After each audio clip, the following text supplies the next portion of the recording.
Focus ഇൻസൈഡിലേക്ക് എല്ലാവർക്കും സ്വാഗതം.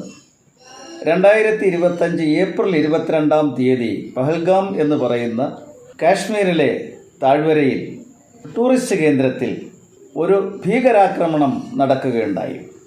28 ഇന്ത്യക്കാരും ഒരു നേപ്പാളിയും കൊല്ലപ്പെട്ടു. വളരെ ഭീതിജനകമായ അന്തരീക്ഷം.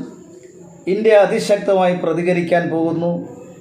ഒരുപക്ഷെ ഭാരതത്തിലെ രാഷ്ട്രീയ പാർട്ടികൾക്കുപരിയായിട്ട് പോലും ഇതിനെതിരെ ജനവികാരം ഉയർന്നു വരികയും ചെയ്തിരിക്കുന്നു. പക്ഷേ എന്തുകൊണ്ടാണ് ഇങ്ങനെ ഒരു സംഭവം ഇപ്പോൾ ഇവിടെ ഉണ്ടായത് എന്നുള്ളതിനെക്കുറിച്ച് ഒരല്പം ചിന്തിക്കേണ്ടിയിരിക്കുന്നു. കാരണം ഇപ്പോഴത്തെ സ്ഥിതി കോൺഗ്രസിൻ്റെ നേതാക്കന്മാരെ സംബന്ധിച്ചിടത്തോളം വളരെ അപകടത്തിലാണ്. സോണിയാഗാന്ധിയും രാഹുൽ ഗാന്ധിയും റോബർട്ട് വാദ്രയുമൊക്കെ ഏത് നിമിഷം വേണമെങ്കിലും ജയിലിലേക്ക് പോകത്തക്ക ഒരു സ്ഥിതിവിശേഷം ഇരിക്കുകയാണ്. അപ്പോൾ ഈ സംഭവത്തോടുകൂടി ആ സ്ഥിതിവിശേഷങ്ങളൊക്കെ അല്പമൊക്കെ ഒന്ന് മറിഞ്ഞിട്ടുണ്ട്. കാരണം ഗവൺമെൻറ്റിൻ്റെ ശ്രദ്ധ വളരെ മറ്റൊന്നിലേക്ക് മാറി. ഇതിന് ശക്തമായ തിരിച്ചടി കൊടുക്കുന്നതിനും ജനങ്ങളുടെ വിശ്വാസം വീണ്ടെടുക്കുന്നതിനും ഭാരതത്തിൻ്റെ സുരക്ഷിതത്വം ഉറപ്പുവരുത്തുന്നതിനുമുള്ള നടപടികളിലേക്ക് അവർ ശ്രദ്ധ കേന്ദ്രീകരിക്കേണ്ടി വരുന്നു. അപ്പോൾ ഈ കോൺഗ്രസിനെ രക്ഷിക്കാനായിട്ട് ഇവിടുത്തെ തീവ്രവാദ സംഘടനകൾ കാട്ടിക്കൂട്ടിയ ഒരു സംഭവമല്ലേ ഇതെന്ന് നമ്മൾ ആലോചിക്കേണ്ടിയിരിക്കുകയാണ്. കാരണം ഇപ്പോൾ കോൺഗ്രസും ഈ തീവ്രവാദികളും തമ്മിൽ ബന്ധമുണ്ടോ എന്ന് ചോദിച്ചാൽ ഉണ്ട്. നമുക്കറിയാം, ഖിലാഫത്ത് സമരം കാലം മുതൽക്ക് തന്നെ ഈ ബന്ധമുണ്ട്. ഖിലാഫത്ത് സമരം ഗാന്ധി ഏറ്റെടുത്തു. അതിന് ഏറ്റവും കൂടുതൽ വില കൊടുക്കേണ്ടി വന്ന കേരളവുമാണ്. അതേപോലെ ഈ 2008 ബോംബെയിൽ അതിഭീകരമായ ആക്രമണം നടന്നു. ഏതാണ്ട് 149ഓളം ആൾക്കാർ കൊല്ലപ്പെട്ടു. വളരെ നികൃഷ്ടമായ ഒരു അറ്റാക്കായിരുന്നു.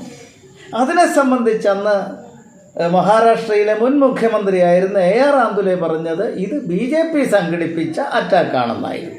പുൽവാമ സംഭവത്തിലും അതിനും പറഞ്ഞത് BJP സംഘടിപ്പിച്ച ഒരു പരിപാടിയാണ് ഇതെന്നുള്ള ആരോപണവുമായിട്ട് അവർ മുമ്പോട്ട് വന്നിരുന്നു.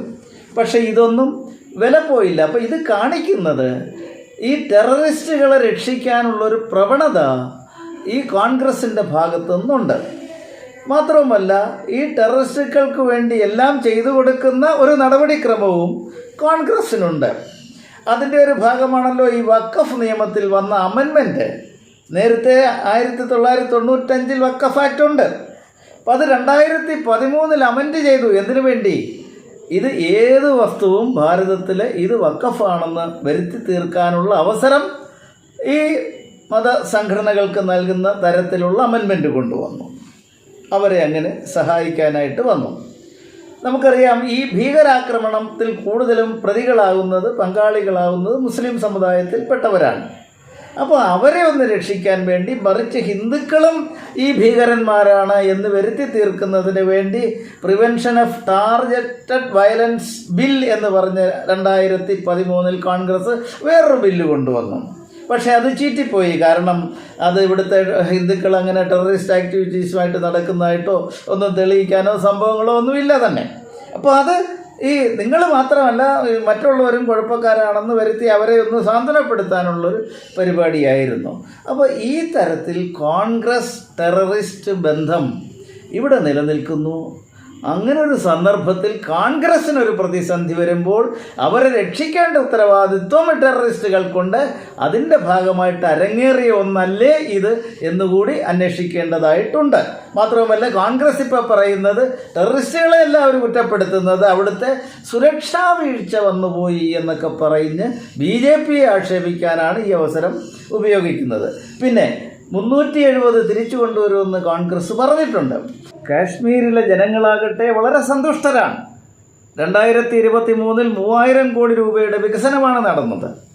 2024 ഏതാണ്ട് 1.8 കോടി ടൂറിസ്റ്റുകളാണ് കാശ്മീരിൽ സന്ദർശകരായിട്ട് വന്നിട്ടുള്ളത്.